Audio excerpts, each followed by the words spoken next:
আজকে আমি 85 রকম ফুলের বীজ নিয়ে এসেছি, দেশি বিদেশি। তো সেগুলো আমরা বীজ থেকে চারা করার চেষ্টা করব।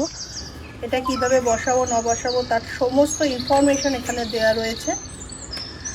আর ফ্লাওয়ারের নাম দেওয়া আছে, ফ্লাওয়ারের ছবি দেওয়া আছে, তাতে সুবিধা হবে যেখানে যেখানে বসাবো সেখানে সেখানে এই ছবিটা রেখে দেব, নামটা রেখে দেব। এখানেও কিন্তু আরও একটা জায়গা থেকে এগুলো সব মিষ্টি নানা রকম ওয়েবসাইট থেকে সংগ্রহ করেছে। এখানে তো আবার নামও দেওয়া আছে, কোনটা উইন্টারে লাগানো হবে কোনটা সামারে লাগানো হবে সেগুলোও দেওয়া রয়েছে। এখানেও কিন্তু 40 রকম মানে বীজ রয়েছে ফুলে। মিল অমিল হয়ে করেও যদি 50 রকমও বীজ থাকে আর তার মধ্যে থেকে একটা করেও যদি গাছ বাঁচে, মানে একটা করেও গাছ যদি হয় আর ফুল হয়, তাহলেই আমার বাগানটা পুরো ভরে যাবে। তো এইগুলোর কাজ আমরা শুরু করে ফেলবো। বীজগুলো এবার আলাদা আলাদা করে বসিয়ে সেটাকে দেখি বীজ থেকে প্রথমে গাছ আসে।